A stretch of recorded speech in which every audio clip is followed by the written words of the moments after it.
Hello, so welcome to this very special episode of Teh Tarik with Walid, episode 74.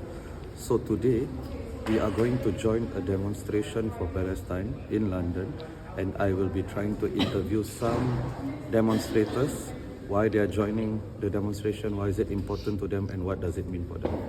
Talk to you guys later. Palestine! Palestine! We are all Palestinians! We are all Palestinians! Occupation and war! 2 months of us calling for a ceasefire now. And since then, more than 18,000 people have been killed by Israeli bombs.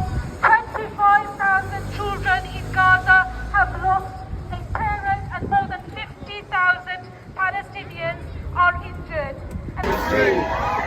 So we are at a demonstration in London for the Palestinians. So they had a few speakers just now, including an MP in the British House of Commons, the British Parliament. And if you can hear, the atmosphere is pretty wild. Clearly the public support in East London, which is a Muslim majority area, is predominantly pro-Palestinian for sure. But I think also in London, throughout London, there has been an upsurge in support for the Palestinians and the Palestinian cause. So we are at a park. We have finished the march. So we are waiting for the final speeches. So they're shouting ceasefire now. We're still waiting for people to finish marching because it was quite a walk. So thank you so much. So I'm here with Felix, and Felix is a Jewish man who lives in Whitechapel in London. Yeah. So you want to tell us a little bit more about yourself? Yeah, I'm part of like a loose group of Jewish people who oppose the Israeli occupation of Palestine and who are anti-Zionist and who believe that everything that Israel is doing and has been doing for the last 75 years is antithetical to every value that we hold as Jewish people. And I consider it part of my religious duty to come to as many demonstrations as possible, particularly because the government and the governments worldwide are trying their best to equate Zionism with Jewishness and anti-Zionism with anti-Semitism, and that's a lie. That's not true. Zionism is relatively new. Judaism is thousands of years old, and Zionism has only existed since the 19th century. And so I think it's really important for Jews to show up, and they have been showing up. There's been a big Jewish bloc at every major march so far.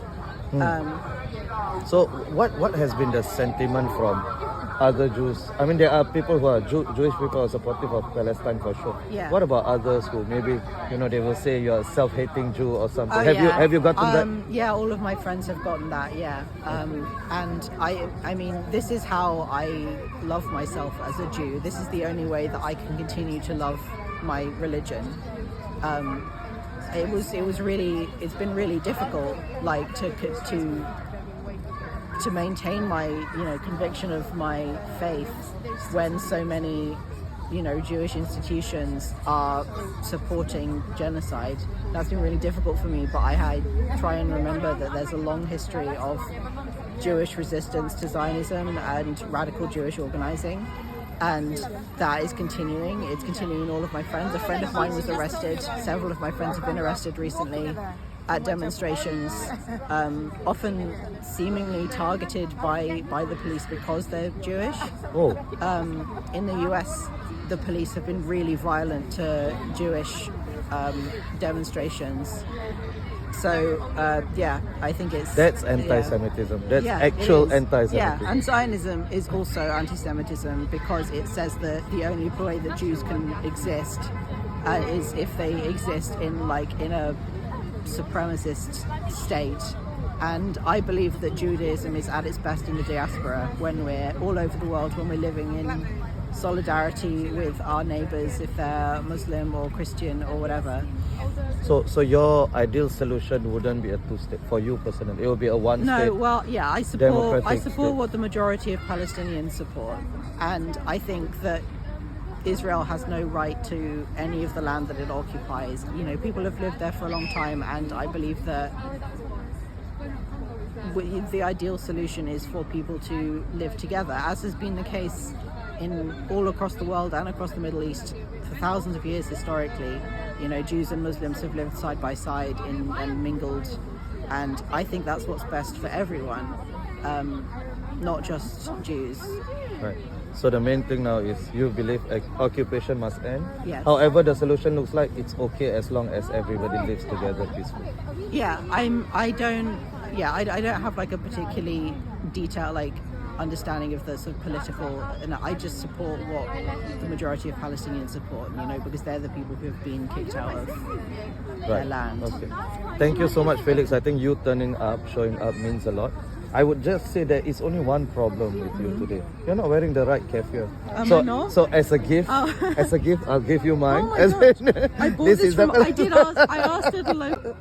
I asked for a keffiyeh, and I guess they gave me. No, the so wrong this one. is the. Thank you so much. No problem. That's okay. Incredibly. Okay, no generous of you. problem. Thank Okay, you take very care. much. Take care. Bye. Thank you. Thanks very much. Bye. Roman, where are you? Yeah, I'm from France. Oh, you're from France. Okay. Yes. Okay. So why do you think it's important for you? You're from France? Yes, I'm Do you from live in France. London? Or? No, I don't live in London anymore. I'm just visiting for a few days. I think it's important because there's a genocide going on, and our Western governments are complicit of it. And as a people, it's the only thing we could do is just go protest and just tell our governments that we don't agree with what they're doing and dismantle all this imperialism. And yes. Right. So what in France, do many people share your view or majority are? No. Okay, yeah. So how do you deal with it back home? No, I think some people share my view for sure, but no, it's way harder in France to protest. For the first 3 weeks, protests for Palestine were fully illegal, and you could you could go protest for the Israeli land people who were killed, but not for the Palestinian. So that was just horrible. And now there are protests, but way less than in the UK. People are not way less showing up, because there's a lot of Islamophobia, and you know, it's very hard. So how is it living there? Like, so I can imagine that not many people will be pro-Palestine because of Islamophobia as well. I think there are some people pro-Palestine, not enough. I feel I'm not in a minority group, and I'm very privileged, so I don't feel it like every day. But I'd say for the Muslim people in France, it's very, very hard. And it's been only a few days that I'm wearing the keffiyeh, yes. But I think in France we'll see how it is, but I think it's going to be even... Hopefully I'll get to have hard conversations and convince people. Because in the UK I feel very safe wearing this. Yeah, it's much easier, right, in the UK. Yeah. So what about your own family? What's their own stances? Yes, so my family, at the beginning they were like, oh no, it's only Israel, it's like self-defense. That was very, very shocking for me to hear. And I feel very alone, especially like that it's my own family thinking that. And now they agree with me, but they're not enough politically involved yet. But it's been a while. I haven't had time to talk with them and really have a proper conversation about that. And now when I'm going back home in France, I'm going to do a presentation about it. I'm going to be like, now what do we do, like as humans? Like it's nonsense that you're going to do a presentation to your family, your friends? Or? To first and foremost my family. Wow. And my friends, they agree. So I think. But I'm going to do it to my friends as well, just because to have more knowledge about it, because we don't have enough knowledge about it. But foremost my family. No, for Christmas, that's something I plan with my whole extended family. Just have them sit down and be like, yes, we're celebrating Christmas, and that's nice. But it's the minimum we could do is at least get knowledge about what's going on and then take action. And like boycotting is just something so simple and less effective. You can always remind them that Jesus was born in Palestine. Yes. and it's the core of Christianity. Like and they are not celebrating Christmas in Palestine this year because of this. I think in solidarity with the people of Gaza. Yeah. But do you have any final words, any message? I'm from Singapore. You know, majority of my countrymen, countrywomen are non-Muslims. So it's always a pleasure, a delight to see a non-Muslim come to this fact, I think half of the demonstrators were non-Muslims. Yeah. So do you have anything to say about that? I think we all have to join. I think that would be my message. If you're privileged enough to have time and just to have privilege in itself, it's the minimum you can do to show up. To go to protest is really, really the minimum. And Where they are legal. In Singapore, it's illegal. So where they are legal. when they're legal. Yeah. And I think one thing important as well is keep like posting a lot on social media, reposting, putting in stories, just because people are slightly starting forgetting about it, and like social media are very powerful. And it's when you're sharing, it's not only about your followers seeing it, it's about the post getting more attraction and then getting it, like it's more broadcasted on media, so that social media. So that's super important. And then help like taking actions and help the organizers in your city, just to have everything that you can. Like really, it's the time to show up. Thank you so much, Roma. It was a pleasure. Super nice. Thank you so much. Super nice to meet you. I'm with a resident influencer in Singapore, and you have more followers than I do, right? I think okay. It's not So a competition. this is awesome. Audrey, who's living in London right now. So Audrey, you want to tell us, first of all, what's the mood like in London when it comes to the Palestinian issue? I think it's very visible, and there's like huge crowds from people all walks of life, and there are protests week after week after week. It's like by default now. Every Saturday, something's going on in the central London, and the trains stop, the routes are changed. So people expect it, and people are organizing, and people are showing up. So the mood is like an all-time high. Okay. Yeah. So for you personally, how did you get involved? Why is this important for you? Because in Singapore traditionally, before this episode, most of the pro-Palestinian voices would be from the Muslim community generally, and the rest of Singaporeans would be either pro-Israel or leaning Israel or just generally apathetic, right? So although this time round we do see a change. So for you personally, what was it that changed for you, or how did you get into this, or were you always pro-Palestine? Or No, I think what you said was very accurate. Like a lot of the support came from the Muslim community all the while, and I think that is such a pity because it's not a religious issue. And I think like more and more people should understand that it's not a religious issue. And for me, I didn't know anything about it, even though I've seen protests in the UK. I wasn't really moved to find out more until the October 7th incident happened, and then I started to read more about what happened, to learn more about the history, and to identify what are reliable sources, because if people have a track record of lying, then they shouldn't be trusted. exactly. Hint, hashtag IDF. Yeah, so I mean, like once you see, you cannot unsee, and once you feel something about it, you should do whatever in your power to make a difference. Yeah. So have you received any, because you've posted about this on Instagram, right? So have you received any pushback? Has it been significant, or how has the reception been like towards your post? Surprisingly, it's well received. I have people who are like Caucasians, and they're posting, and they're getting a lot of backlash and losing opportunities and all that, and they thought the same would happen with me. But because majority of my audience is Singaporean, and majority of Singaporeans are just like not involved. Right. So it's good that I'm not It's a attacked. nice way of saying it. Not But- involved. But it's also not good that we are not involved. So far my posts are well received, in the sense that like people who support the same cause are interacting with it.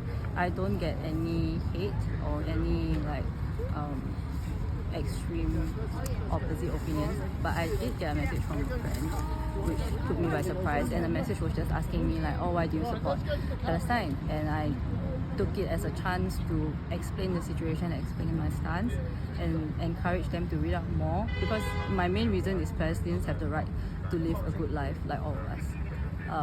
And then that didn't turn out very well. So Okay. My final question to you is: do you condemn Hamas? Okay, no, that's not. I That's not my like question. to eat hummus. I like to eat Okay, hummus. we all do. Okay, so my final question to you is, right, what do you intend to achieve? Because especially coming from Singapore, people will say, what's the point of doing all of this, right? What's the point of doing the work that you do? What's the point of writing about Palestine? Why did you come here? What is it going to change? Because people say, oh, this has been going on for 70 plus years, it's not going to change. So as a person who has been involved in, so this question is about activism in general, right? What do you intend to achieve from whatever you write or do online? There are many different actions and many different ways that people can get involved. And I feel like for me, when I make content, it's more about spreading awareness and getting people to understand the issue in a more like easily digestible way. And protests are like, they serve a different function. They bring people together, it's very cathartic and you feel less alone. Whereas if you are just writing and sharing opinions and sharing articles, you will feel very isolated. Right. So there are different methods to getting involved. Even writing to your elected leaders is also a method. Yeah. Yeah, so I don't know. If you say that things have been happening for a long time and then like what's the point, then aren't you adopting a mentality of giving up? Like, do you just accept and not do anything about it? What if it happens to you directly? Are you going to accept that? Right. No. Okay. Thank you so much for everything that you've done and for lending your voice to this. I think it's really important to have a non-Muslim voice as loud as yours. So as you can see, this issue is clearly not entirely about religion. Of course, religion is a part of it. Muslims feel for the Palestinian cause because of Al-Aqsa Mosque, which is one of the holy sites of Islam. But it's not just about religion. A lot of the people I interviewed, I think half of the demonstrators were not Muslim. 90% of the speakers were not Muslim. And all of them share a common goal, a common cause. All of us want a Palestine which is not occupied, which is free, just as other countries are allowed to be free. Why should the Palestinians not have that same right, which is guaranteed in the Universal Declaration of Human Rights? So a lot of us, myself included, and the interviewees, this is regardless of race, language and religion, as you can see from the makeup of the people, all of us want the same goal. So this, yes, religion is a part of the issue, but this is a political and a humanitarian issue more than anything else. So that's all for episode 74. Good night, I'll see you next time.